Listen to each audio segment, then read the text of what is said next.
ప్రస్తుతం మనం కరీంనగర్ జిల్లా గంగాధర మండలంలోని బీసీ గురుకుల పాఠశాలలో ఉన్నాము. ఇక్కడైతే నిన్న ఇద్దరు విద్యార్థులు త్రుటిలో ప్రాణాపాయ స్థితిలో నుంచి అయితే బయటపడ్డారని చెప్పొచ్చు. దీనికి ప్రధానంగా చూసినట్లయితే విద్యుత్ అధికారుల నిర్లక్ష్యమే ప్రధాన కారణంగా అయితే భావిస్తున్నారు. ప్రస్తుతం మనతో పాటు అయితే ఆ పాఠశాల ఉపాధ్యాయులు అయితే ఉన్నారు. ఒకసారి వారితో మాట్లాడుతాం. సార్ చెప్పండి, ఏం జరిగింది నిన్న? సార్ నిన్న 5 గంటల ప్రాంతంలో 5 గంటల తర్వాత పిల్లలు గ్రౌండ్కి వెళ్ళి అయిపోయిన తర్వాత 6 గంటలకు స్నానాలు చేయడానికి ఇక్కడికి వస్తారు సార్ బాత్రూంలకి. ఇక్కడికి స్నానాలు చేయడానికి వచ్చిన సందర్భంలో ఇక్కడ వైర్ ఉన్నది. ఆ వైర్ అక్కడ పోల్ నుండి ఇక్కడ పోల్ వరకు మధ్యలో వైర్ అక్కడ కట్ అయింది. ఎందుకు కట్ అయిందంటే కోతులు ఊపినాయి అంటున్నారు. అది క్లారిటీగా తెలియదు. ఆ పవర్ బాగా జనరేట్ అయ్యి అది తెగి పిల్లల మీద పడడం జరిగింది.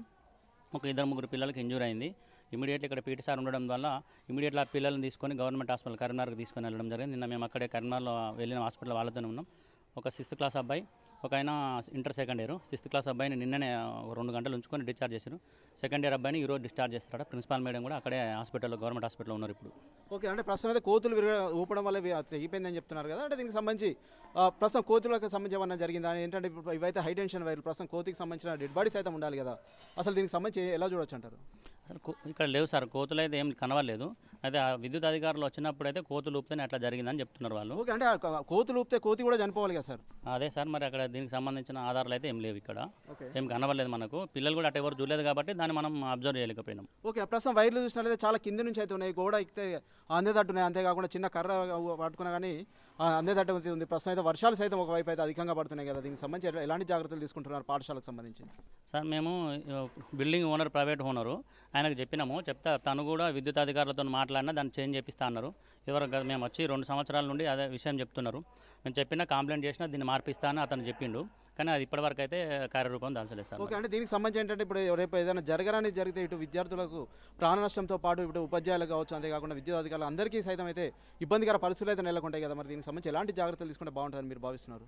ఇక్కడ ఈ పోల్ని ఇక్కడికి వెళ్ళి తీసేయాలి సార్. ఎందుకంటే బాత్రూమ్స్ ఉన్నాయి, ఇక్కడ వాటర్ ఎక్కువ ఉంటుంది కాబట్టి అసలు ఇక్కడ ఉండొద్దని మేము చాలాసార్లు అడిగినాము, ఓనర్కి చెప్పినాము. తను కూడా కంప్లైంట్ చేసిన అన్నాడు.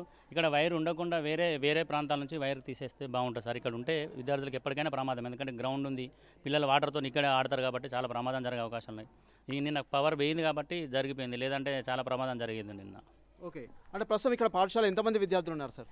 450 మంది విద్యార్థులు ఉంటారు సార్. ఓకే, అంటే దీనికి సంబంధించి ఇప్పుడు విద్యాధికారులకు ఏమైనా కంప్లైంట్ చేస్తారా గతంలో కానీ ఇప్పుడు కానీ? అంటే వారి నుంచి ఎలాంటి స్పందన వస్తుందండి? వాళ్ళకి చెప్పినాం సార్. అయితే ఇక్కడ విద్యుత్ అధికారులతో మనం కంప్లైంట్ చేసి దీన్ని తీపేయమని చెప్పారు. మేము అధికారులకు చెప్పినాము. ఇక్కడ మా మేడం వాళ్ళు కూడా విద్యుత్ అధికారులకు కంప్లైంట్ చేసిందంట. తీసేస్తామని అన్నారు కానీ ఇప్పటివరకు తీసేయలేదు.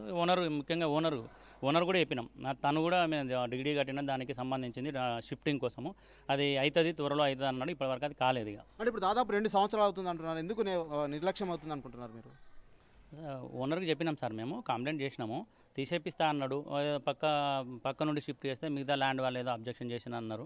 అది మరి వాళ్ళతో ఎప్పుడు మాట్లాడతారు, ఎప్పుడు తీసేస్తారు అన్నది. నిన్న విద్యుత్ ఏడీ గారు కూడా వచ్చారు, మాట్లాడి దీన్ని షిఫ్ట్ చేస్తాం, లేదంటే షిఫ్ట్కి ఎక్కువ మనీ అవుతుందేమో ఒక పోల్ మధ్యలో వేస్తాము, ఇక తీగలు కిందికి రాకుండా పోల్ అన్న మధ్యలో వేస్తామని చెప్పారు. ఓకే, అంటే ప్రస్తుతం విద్యార్థులకు ఎలా ఉందండి? విద్యార్థులు అవుట్ ఆఫ్ డేంజర్ సార్. ఒక అబ్బాయిని డిశ్చార్జ్ చేశారు, ఇంకొక అబ్బాయిని ఈరోజు డిశ్చార్జ్ చేస్తారట. మేడం కూడా అక్కడే ఉన్నారు. డిశ్చార్జ్ చేసినాక మేడం వస్తారు ఇప్పుడు. ఓకే, అంటే దీనికి సంబంధించి విద్యాధికారులు ఏం చెప్తున్నారు సార్ ప్రస్తుతం?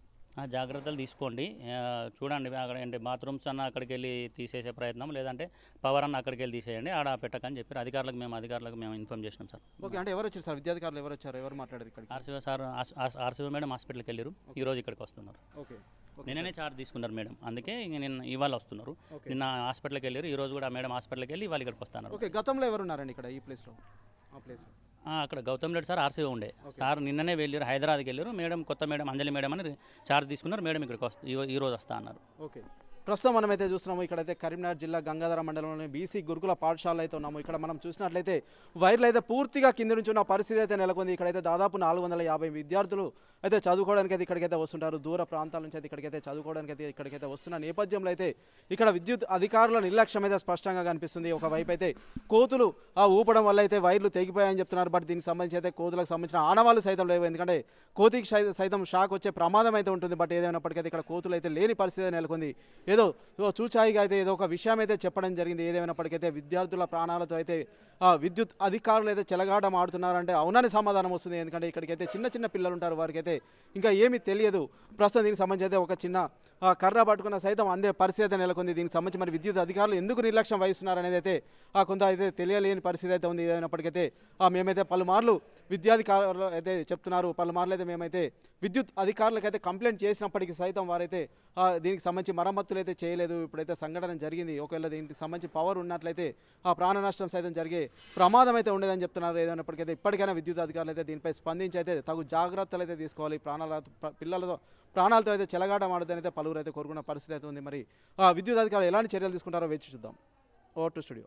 మరిన్ని వీడియోస్ కోసం ఛానల్ ని సబ్స్క్రైబ్ చేయండి, లేటెస్ట్ అప్డేట్స్ కోసం వాట్సాప్ ఛానల్ ని ఫాలో చేయండి అండ్ లింక్ డిస్క్రిప్షన్ లో ఉంది.